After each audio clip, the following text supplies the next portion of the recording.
siempre hacemos un evento, normalmente el último que tratamos realmente es crear una comunidad, la comunidad de ciencia de datos que estamos aquí en Ciudad de México.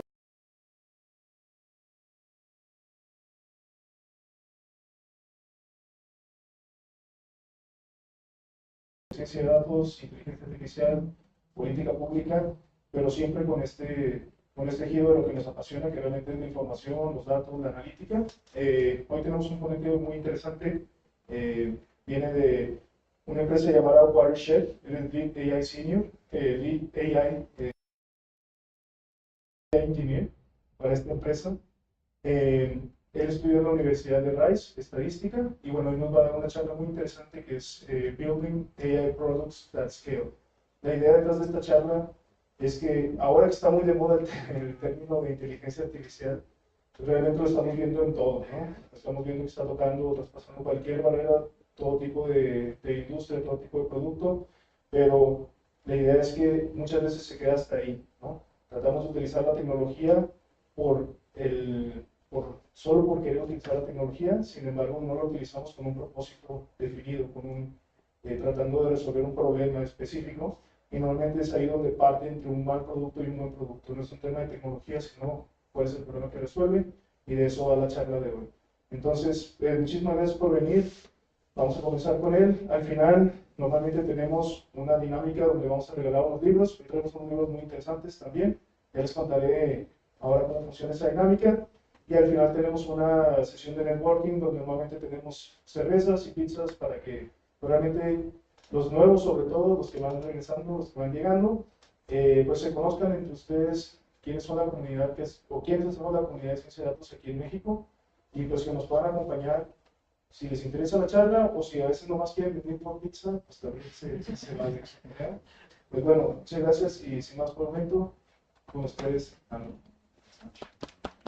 Thank you. Thank you for having me. Thank you for hosting. I think the click the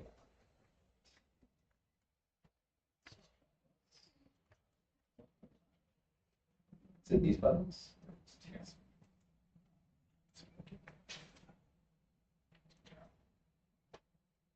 Thanks for bearing with us.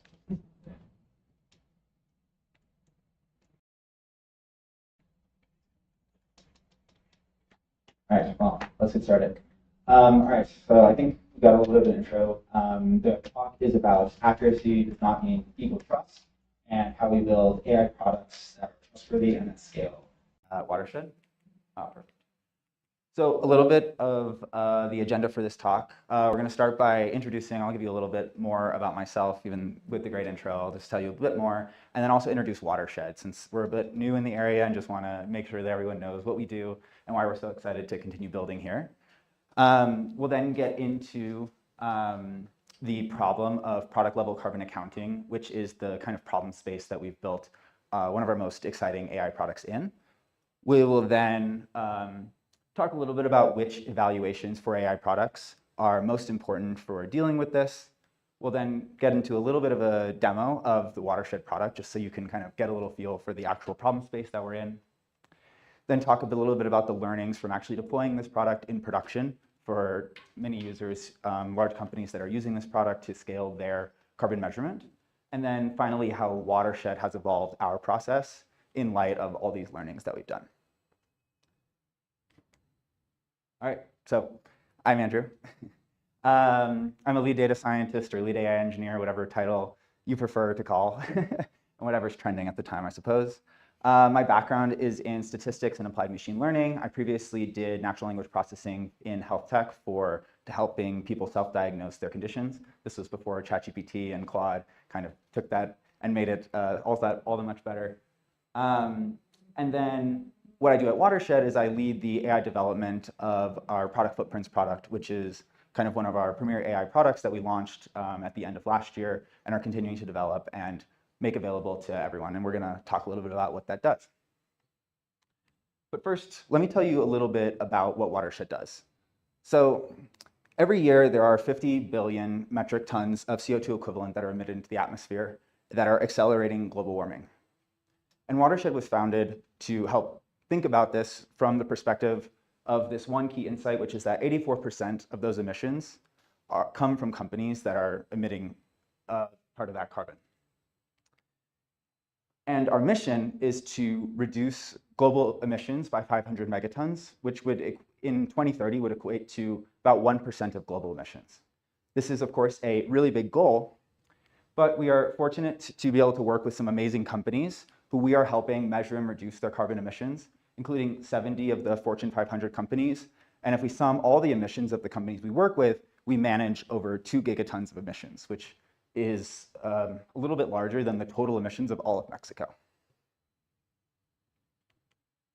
And beyond the core watershed measurement product, we're also leading the field in sustainability AI, which is applying all of the great innovation that's happening in the AI field to the field of sustainability and publishing our work along the way. So here's a couple of screenshots of some papers we've published in the last year and a half at some of the big AI conferences and sustainability conferences, sharing what we do to make sure that everyone else can benefit and that we're part of the community along the way.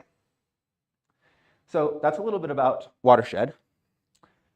So now let's get into the problem space that we are looking at for product level carbon accounting.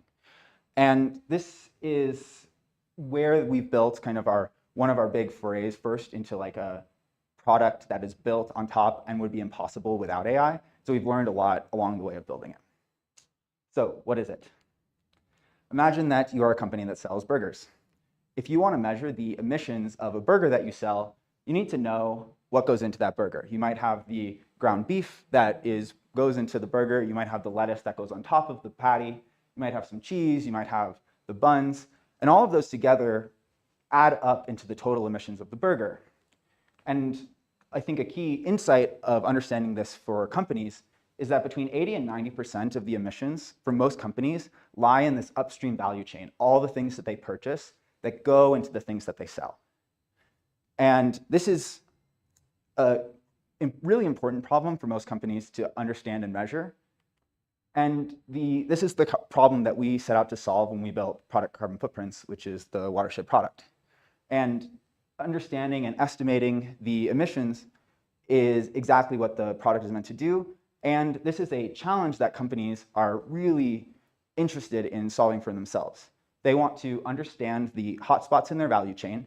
These are the upstream, which things that they sell are the most important for the emissions associated with their products.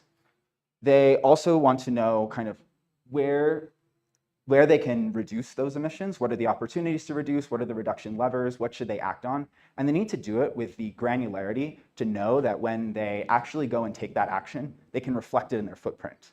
That company, when they go and they change something about the beef that they purchase or the lettuce, they change the farming practices of the lettuce they purchase, they need to be able to measure the emissions with a granular enough measurement, precise enough, that they can then change something about the measurement and actually get credit for that action that they went and did. If they purchase organic or if they work with the farmers that they're working with to change their farming practices, they need to be able to update the measurement in a way that gives them that credit. And a reason we went out to solve this is that the current tools are not getting the job done. There are other ways to measure these emissions. There are some spend-based methods. You can work with a consultant, but these are not up to the task of scaling to the thousands or millions of products that most companies buy. And that large scale is why the best methods are not able to do their job as well as we would like.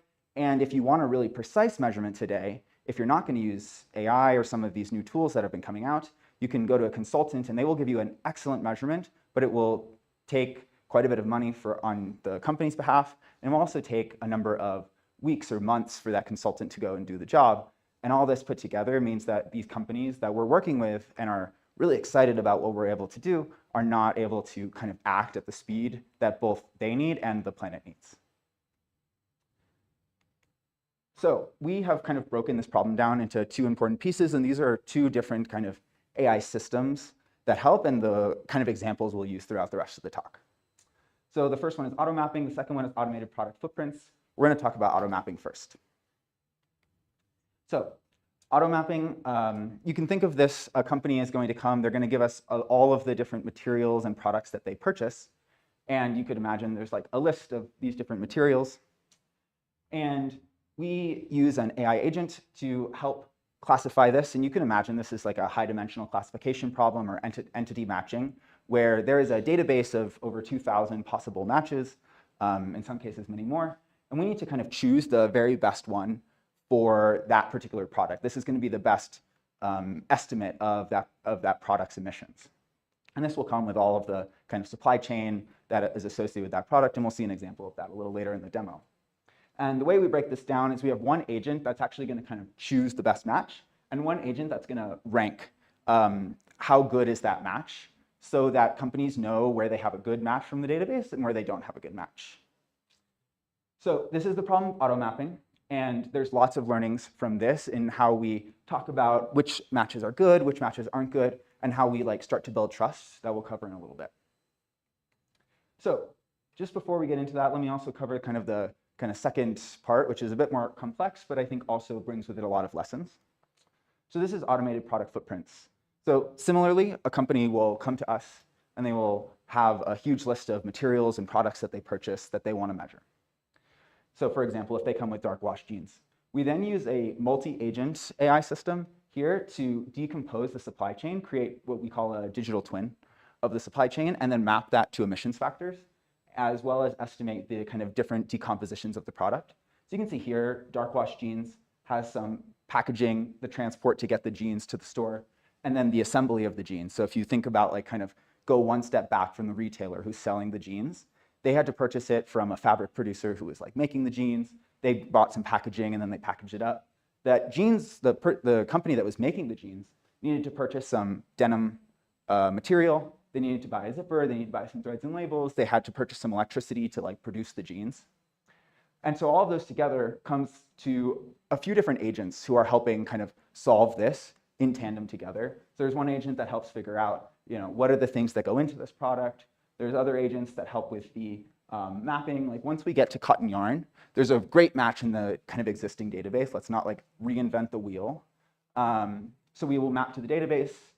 And then other agents will help kind of look at the other academic literature that's out there. What are the different kind of pieces of this problem? What are the kind of parameters of like how much electricity is needed, how much denim is needed for a pair of jeans, et cetera. So we've now covered kind of the two main use cases of the product footprints product. And that's the kind of background for then how do we go about building these products in a way that builds trust for our users and make sure that when they use the product, they can also kind of go through the process and build that trust themselves. And so when we started and set out to build this, we fell into a bit of a trap. The trap was essentially, we thought we needed to evaluate everything. We needed to go through and make sure that everything we did was exactly perfect when we went in. Maybe just a quick show of hands, how many people are like data scientists, data analysts, kind of in that field? Any software engineers? There's a few. Great, so I'm gonna talk a little bit about the things that went through my head when we were starting this. So to evaluate everything, the like data scientist in me, the person who has like worked with machine learning models from training data sets, wanted to understand all of the distributions, the input distributions, the errors that were going to go into it. I wanted to report on all the metrics of every part of the system. The software engineer in me was like, we need to check all the edge cases, every single possible input that would come in. We need to make sure that it's going to work in exactly what we'd expect. We want to have integration tests for every possible flow in the system. And the business wanted to have metrics about how do we compare to our competitors? What can we sell on? What should we tell our customers precisely how every piece is going to work before they buy it? And we wanted to know all of this before we shipped anything. We kind of prepped all this. We were really excited. And really, our users just wanted to know, how can they follow all the steps that are happening in the system? How can they build trust in this very complicated system? We could tell them all the great stats they want. As soon as one thing was wrong, they would want to know, why was it wrong? What happened? What went wrong for this outcome to be wrong? Despite all the stats you told me, I can like see with my eyes that something is wrong. And so this led us to kind of reorient around how do we reframe our system around building trust. We, of course, still worked on accuracy. That's a key part of the system. And a system that is transparent but completely inaccurate is also not a trustworthy system. But you can't just make an accurate system and then hope it will work out. And so this also helped us move more quickly and effectively as we built these kind of complicated AI systems. So how do you then build a AI system like this that builds trust along the way? And I think there are like 3 kinds of principles that we came away with. So the first is you do need to be sure that you're detecting these catastrophic failures early. These AI systems are doing very complicated things, but they can make really dumb mistakes. And so you want to make sure that you're able to catch them, and the time that you're spending on doing evaluations, finding the edge cases, you're spending that effort in a way that makes sure you don't instantly lose trust. And you'll hopefully have early users who you can work with who will kind of help you figure out how to do that well. And they can help you identify the kind of critical failure modes. And then what failure modes are you able to kind of work on as you start to see more of that like true input distribution? Your users are going to come with different data than you expected, different kinds of inputs. The next thing is explainability. You want to give space in the product for your AI to kind of explain its thinking. That thinking needs to be rooted in the domain that you are actually kind of working on, and make sure that it can both explain the kind of successes and failures as you're going through that. And then lastly, you need to make space in your UI and your user experience for the AI to kind of work through and explain that your AI can explain it, and your users can go through the process of uncovering it for themselves. They will come up with workflows that you didn't expect. They will find ways to check the work in a way that you didn't expect. And I think a really important principle here is like progressive disclosure. You don't want to show all this information up front. You actually want to show them where they should be spending their time digging in and finding more of that information themselves. And this is where some of those different like signal levels come in. So I'm now going to go like a step deeper into each of these and talk a little bit how they actually like show up in the product. So first, on detecting catastrophic failures.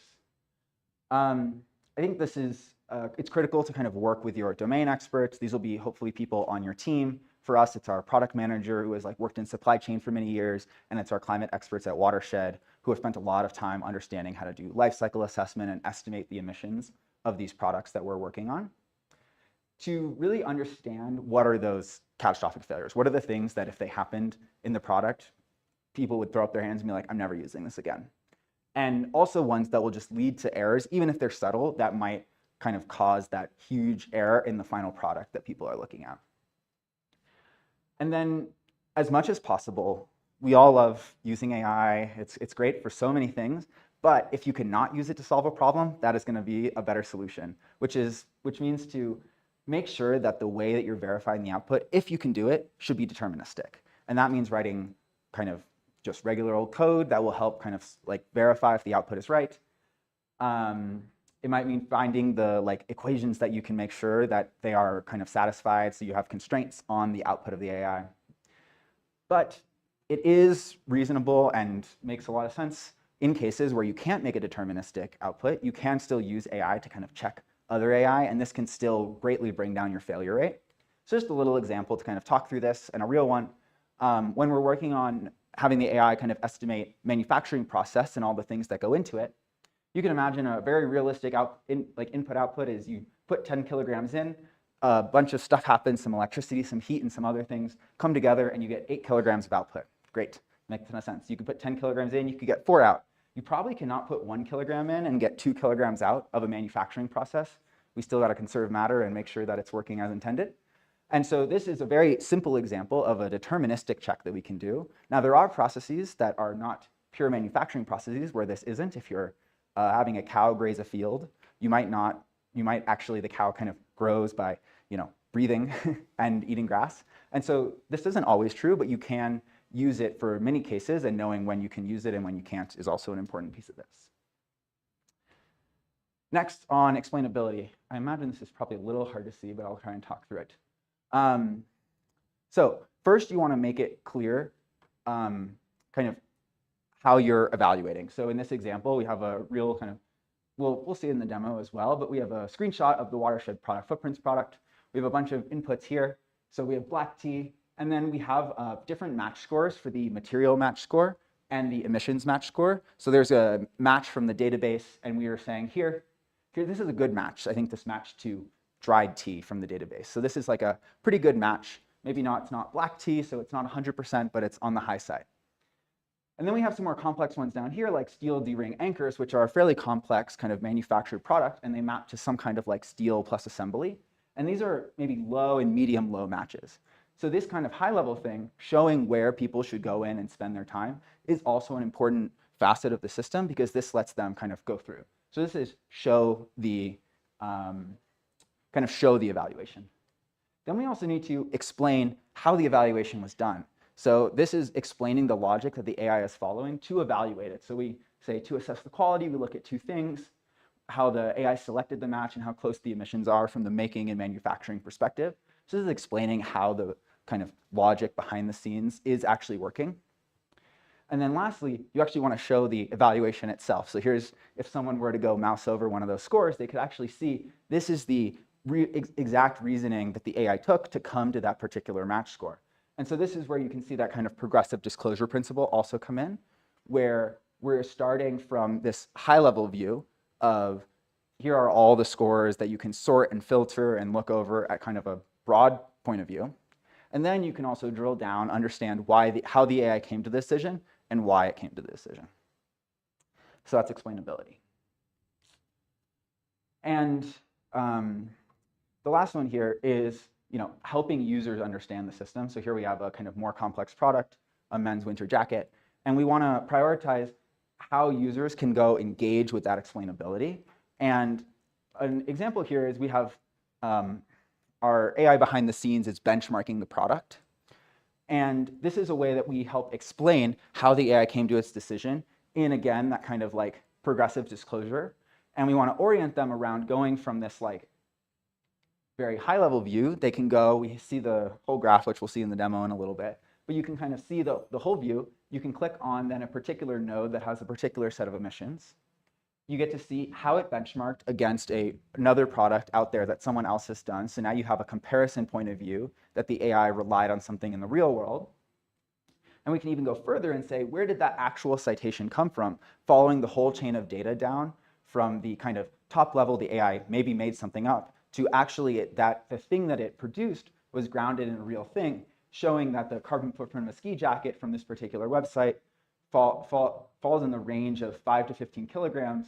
And so the range here, then if you were to go back out of 12.93 is quite a reasonable estimate. And so being able to follow that kind of chain of custody of the data as you go through and find all of those sources is also a really powerful way to then have the people that are using the system review and understand and kind of deeply integrate that knowledge as they go through it.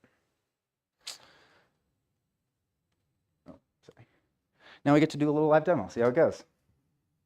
All right. I think if I go here.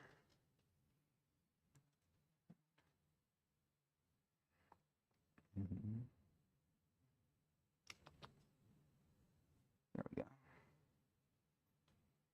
Okay.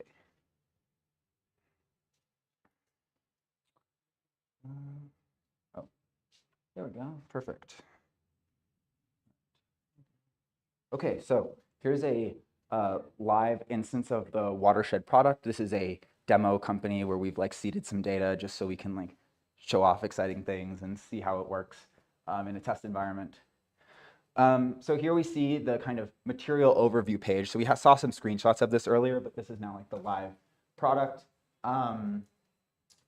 So we can see, so there's a whole bunch of different things in here. If we scroll over,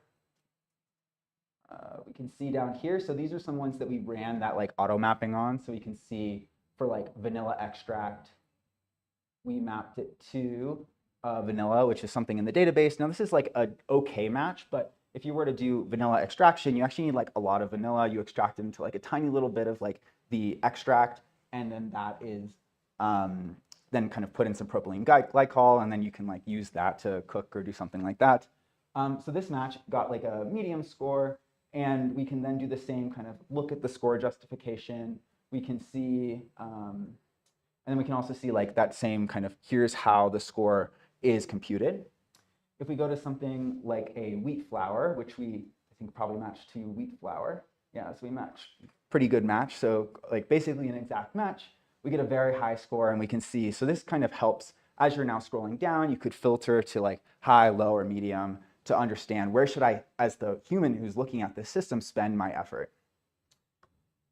And then if we go a little deeper, so here I just clicked on just skipping around here, but if we now click on like immense genes, and we're gonna look at the kind of deeper view of this. So here's like the kind of overview page, another place where we're now going like one step deeper in that progressive disclosure, where you've gone from that like overview, you saw some information, we can now see like, here's a breakdown of like where the emissions are coming from the supply chain.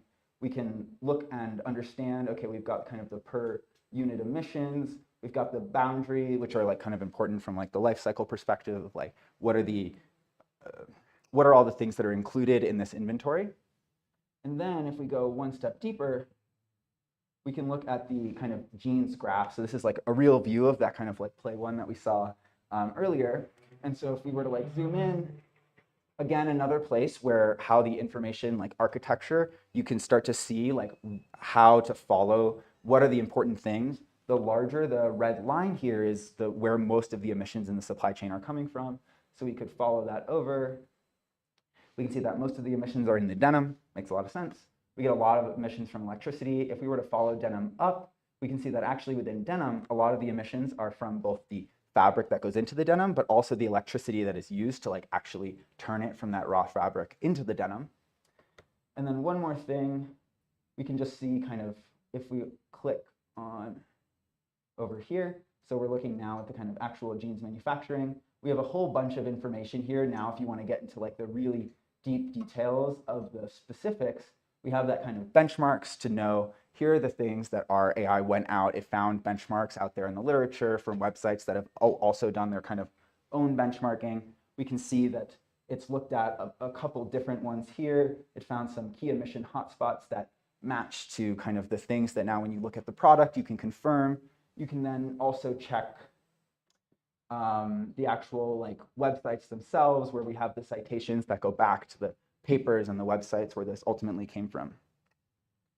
And so I think we covered now the explainability, where we got to see kind of how the AI gets a chance to explain itself on kind of the overview page, how you might go down that progressive disclosure route where a user who's entering the system can start at the kind of highest level, take steps through the kind of complexity of doing this process to focus on the areas that matter the most, and ultimately get to hopefully a good conclusion as they start to like build trust in the system. So let's return back here. We do that. Great. All right, so that was a little bit about the watershed product. And I think what's really interesting about this, and this is where we get into like a little bit of the research that has kind of gone into building the system behind the scenes. So this is some hopefully soon to be published, but we're submitting it soon. But what is the value of building this trust? Of course, it's great that users that are using the system start to believe it more, and they can start to just like use it for real decision making, which we have a lot of customers who are excited to we're excited to see all the decisions that they're going to make. But it also means that the stats that you compute on your system are then able to be used to create a lot of efficiencies. And so here we see, we have our fun name for our auto mapping product is Owl. It's this little animal that kind of we use to represent it. And here we have stats about the judge and the accuracy of the mapper. So if the judge says the match is low quality, there's a higher chance that the mapper has made an error, about 45% or so. And there's a small fraction of that. In terms, there's kind of 79 out of about 1,000, so the low match. But as we start to get higher and higher scores, the error rate goes down. And we can see that here. So we can see this is kind of the judge kind of not binned into that low, medium, high groups, but just on like a continuous scale. They're very faint gray, but the kind of count here as well. And the error rate here is the kind of dotted line. So you can see that at the very lowest end, we have the highest error rate. And as the judge increases its kind of estimate of how good the match is, our error rate goes down significantly.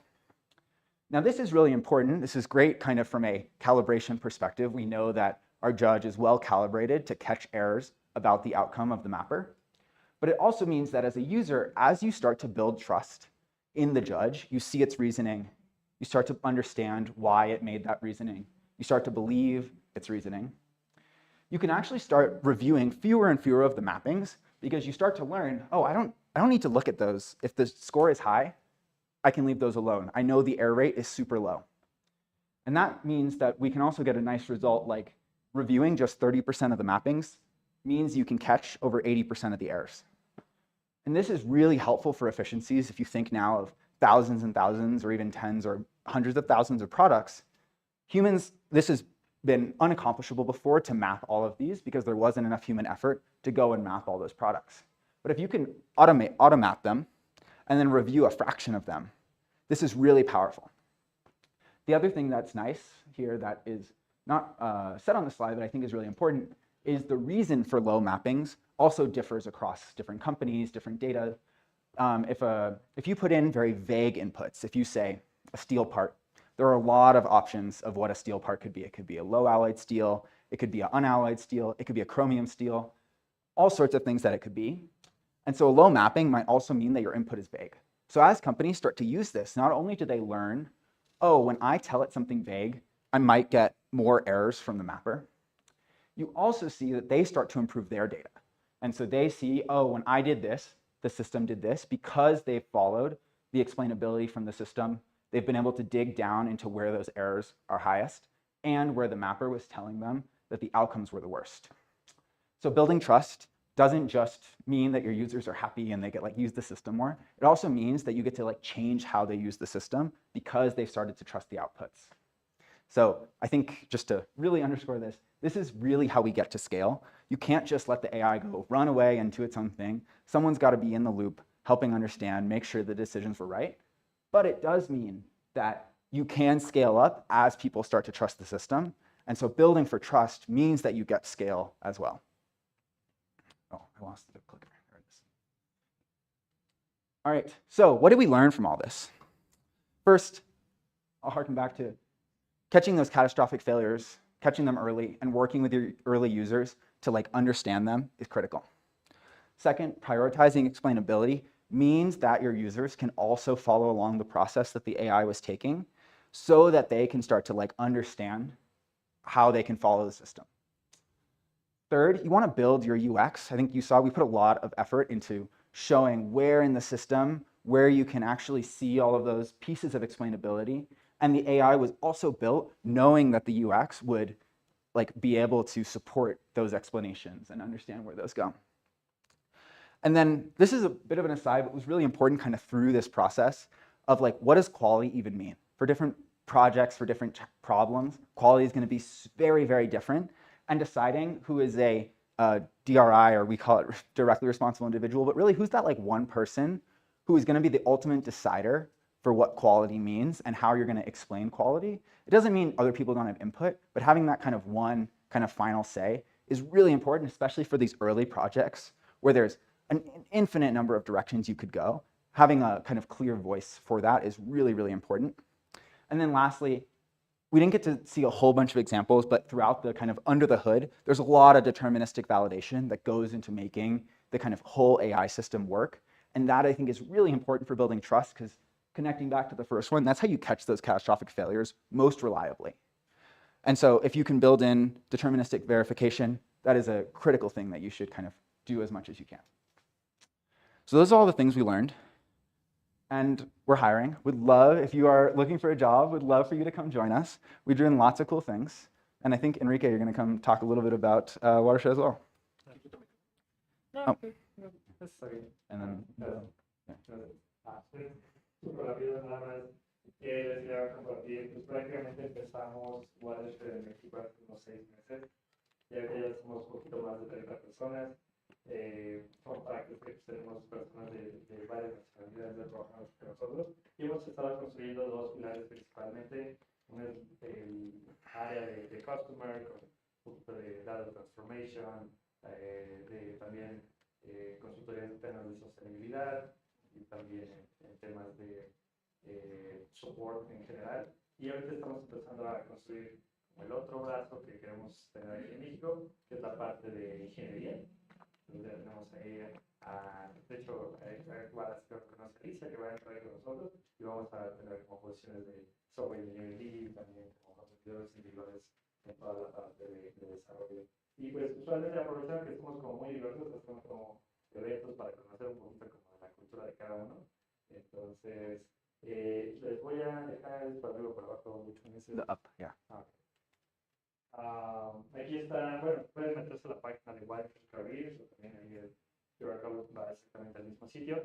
Ahí tenemos todas las posiciones, no todas las manejo yo, pero seguramente si me echan un grito, si ahorita intercambiamos datos de contacto, pues los apunto en la dirección correcta de quién es quien lleva esa posición.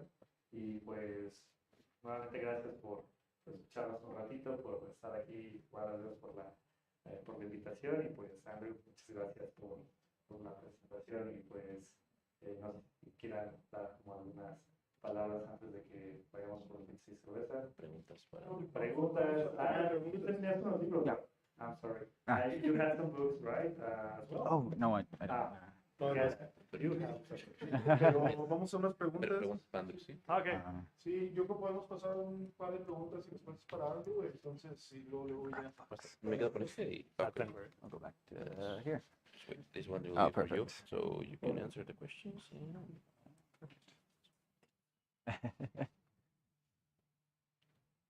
Maybe. Oh. Well. Yo aquí ya te lo ves, sí. Andrew. I have a question about, have you measured how much it costs to run your AI? It would be like ironic if it's more, if it's, I don't know how to say it, it's a bigger footprint running this AI. Oh, yes. Yeah, like the emissions of it. Yeah. Thank you. Oh, this one went off now. Oh, push to talk. I can kind of yell. That's okay too. Sí, no, yo creo que. I can talk loudly. Yeah, great question. We actually have done a fair bit of work on this. Oh, yeah, great. Thank you. Oh, nope, still off. Worth a shot. Tech is hard. Yes, this is a great question. So we don't have exact measurements. I think the biggest problem right now, or biggest challenge in this space, the biggest challenge, no, too loud. The biggest challenge in this, yeah, okay. The AI companies that are running a lot of this inference are not themselves disclosing emissions, and so the best we can do is estimate it. I actually have a colleague did a great study on this. If you were to write an email and if you were to write an email, and it might take you 15 minutes, 20 minutes to like write the email, if you were to instead have ChatGPT do that, the energy from ChatGPT doing this, that is actually substantially less than the electricity just from your computer running for that 15 to 20 minutes. So I think this isn't exactly what we were covering, of course, right? This AI is running at a different scale. It's running for a company that's doing lots of measurement. And until we get that like true disclosure of like a per query or per basically token of inference, what is the energy cost associated with it and the water cost, we can't give you an exact measurement. But I think also the thing that we think about a lot when we start to run these is that if we can run the AI model to kind of help make better decisions, I think that is a really good leveraged use of AI. So if we can help someone make a better decision to purchase, a better kind of soap than another soap, they're going to do that at a scale so much larger than any inference that we are doing, that's a good trade-off for us. But I do think a mindful use of how you use it and stuff like that is important. Yeah. Oh. Oh. Gracias, buenas noches a todas y a todos. Sí, que if an application, or what's going on your program or your application? Yes, of course. Yeah, sorry if I didn't explain it well enough. Yeah, that's great. No, thank you for the question. So the kind of watershed application as a whole is an application to help other companies measure and reduce their carbon footprint. So the core of the application is helping transform all the company's business data, all of their all the things they spend money on, all of the electricity and the natural gas that goes into their buildings, all of the transportation that their employees and the kind of people at the company use to like get to different places, any products that they buy or sell. All of that kind of comes together in the Watershed platform as a central place for all of the emissions and other sustainability metrics. And then given that you have all that data in one place, we then build software on top of that to help understand, measure, and reduce the emissions associated with it. So the software that we saw today, the kind of carbon footprints area or product carbon footprints area of the product, was specific to measuring the emissions associated with the things that you buy and including all of the kind of upstream contributions to that. And then there are other areas of the product, which we didn't get to show today, that cover all the other pieces of measurement, from ingesting data to understanding the emissions associated with the facility, to calculating all those emissions and kind of the different databases and metrics that go into doing that. It's safe? It's safe? Yes, so we are an enterprise-grade sustainability platform. We work with some of the largest companies in the world, examples like Walmart and other companies like that, that require kind of very high data privacy and security measures to go on. So we get the fortune and misfortune of working with very sensitive data and need to build such that we can handle that. Yeah, thank you. Yeah. In this type of product, which is solving a very particular necessity, why build it around AI? Why AI first, or what is the reasoning or the steps going into AI first product development? Yeah, great question. Yeah, thank you. So just why AI first? Yeah. I think if we could have solved that problem without AI, we would have. So most of Watershed is built without AI. All the measurement is deterministic calculation, very kind of meticulous, making sure that all the data along the way is exactly, you put it in one day, it comes out the same the next day. This particular problem, so if I just go back a whole bunch of slides. So something like these two products. These were basically two of our first problems that were impossible without AI. So if we look at this problem, when I've previously have done kind of high dimensional classification, very difficult problem. The kind of input space is essentially infinite. Every company is going to have a different taxonomy. Every company is going to have a different kind of way that they talk about their materials, and the materials span every industry in the world. And so that means that we can't, if we were to just build a system that was trained to try and like predict these 2,000 categories, maybe we could do it for one industry, maybe two. But as soon as we want to accept any input, we actually need a system that can understand all of those abbreviations and complexities that go into it, as well as the kind of every industry that's out there, and then also explain how it came to that decision. And then when we get to something more complicated, oops, I went the wrong way, like this would absolutely be impossible. So this is actually replicating a very complex human workflow, where if you ask two LCA experts, their life cycle assessment, to build a model of genes, they will get two different answers. And so having AI that can both kind of replicate that process and explain it along the way means that we can now build a product that experts can kind of investigate and understand, and someone who doesn't have expertise can go through and kind of do the same. Yeah, thanks. Great question. Yeah. Andrew, no? Yes. Hi, Andrew. I'm a little bit, I was wondering about the question of trust. Mm-hmm. I'm new in a company, and it's always a thing, people trust me. But I know it feels clear to me why a deterministic model will create a more trustworthy AI, because I imagine, like, I don't know if you're familiar with priors and posteriors from the business perspective. The prior of the people about the products will go to the trustworthy side. However, in an ever-changing world, wouldn't that deterministic answer will become not so much trustworthy, even though the people who trust it trust it. I don't know if I make sense. I think, I'll try. Yeah. Yeah. Yeah, so I guess, oh, I think we lost it. Again. Oh, okay, it's fine.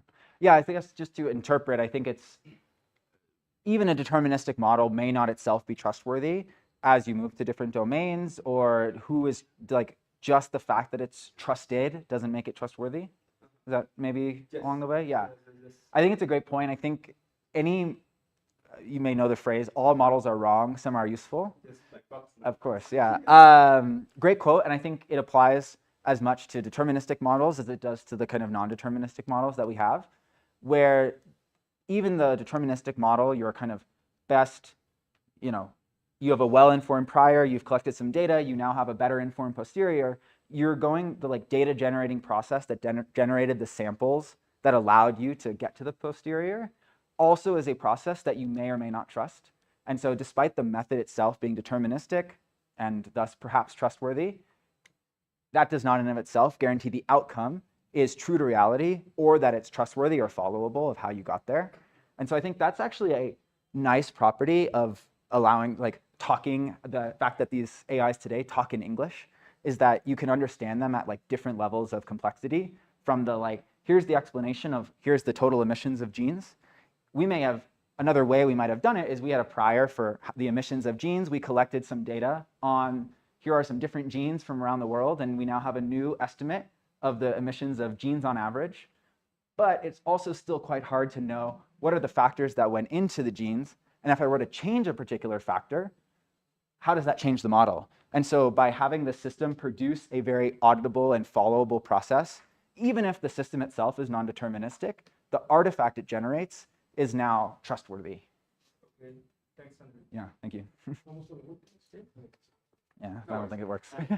I'm just wondering about the impact in between the after and before, well, the after and before having this kind of information, and if you are measuring how these companies you're working with are evolving in their emissions, and Yeah. how we're measuring that part. Yeah, awesome question. This product is quite new, so we haven't gotten to see it as much as we would have hoped yet. But we did have, one example was a chemical company. They were working with polyether polyol, which is a particular chemical. And they were able to, they were basically trying to make a purchasing decision. Their procurement team wanted to go to their suppliers and understand the different emissions of the different options that they were going into. Through using the product, they were actually able to estimate the different options. But of course, this is just a model of the supply chain. It is an estimate. And so what they were able to do is use the model to inform the questions that they wanted to ask their suppliers. And that allowed them to actually make a much more informed decision. And ultimately, what was interesting is sometimes the bio-based or eco-based versions of things are not actually lower emissions because you might need to grow a plant that takes a lot of energy and things like that. And so in this case, it was a bit of an unfortunate story, but at least a well-informed story where they were able to make a good decision about that. And I don't think we've seen the kind of full scale that we hope to see yet, as we released this product just at the end of last year. And so we've just started to see people really start to take advantage of it. Yeah. Pues con eso, muchísimas gracias, Andrew, de nuevo. Un aplauso, por favor. Yeah. Muchas gracias, con eso terminamos. Vamos a hacer una pequeña dinámica That's fun. para los que son nuevos también. Tenemos unos libros Have some books at the end. Nice, awesome. La idea es que vamos a hacer 3 preguntas y son de opción múltiple, pero la primera persona que se acerque puede escribirlo en un papel o en el teléfono. La idea es que venga con la respuesta ya escrita, A, B o C, y tenga la respuesta correcta si lleva el libro. La idea es que hay que argumentar un poco por qué llevan esa conclusión. No la griten, no digan sí, esta, no, nada. ¿No? Es el que llegue primero.